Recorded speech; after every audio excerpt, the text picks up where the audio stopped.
ጠቅላይ ሚኒስትር ዶክተር አብይ አህመድ ለመስቀል በዓል የእንኳን አደረሳችሁ መልእክት አስተላልፈዋል። የጠቅላይ ሚኒስትሩ የእንኳን አደረሳችሁ ሙሉ መልእክት እንደሚከተለው ቀርቧል። የመስቀል በዓል ሲታሰብ እውነት ተቀብራ እንደማትቀር እናስባለን። መስቀሉ የተቀበረበት ቦታ ተራራ ሰርቶ ነበር። የቀበሩት ሰዎች ከዚህ በኋላ እንደማይወጣ ደምድመው ነበር። አንዳንድ ማኞችም ተስፋ ቆርጠው ነበር። ጊዜው በረዘመ ቁጥር ቀባሪዎቹ ያሸነፉ መስሏቸው ተደሰቱ። የተቀበረው መስቀልም ታሪክ የሆነ መሰለ።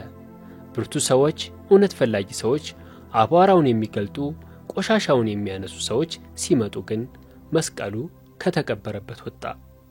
እውነት አይቀበርም። ጊዜው ሲደርስ አቧራውን አንስቶ አሻራውን ያሳያል። ሐሰቱን እንደ ጉማት ንኖ ሐቁን እንዳለት አግንኖ ያሳያል። የኢትዮጵያም እውነት እንደዚሁ ነው።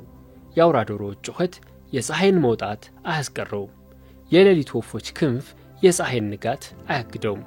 በዚህም ተባለ በዚያ ፀሐይ ትወጣለች።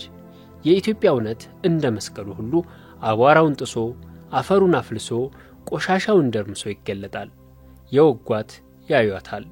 ከላይ ሆነው እንዳዩአት ሁሉ ከታች ሆነው ይገረሙባታል። በመደመር ደመራ እየተመራን በትጋት እየቆፈርን የኢትዮጵያን ብልጽግና እናወጣለን። ይህ ዓመት የኢትዮጵያ ብርሃን ሲወጣ የምናይበት ይሆናል። በድጋሚ መልካም የደመራና የመስቀል በዓል ይሁንልን።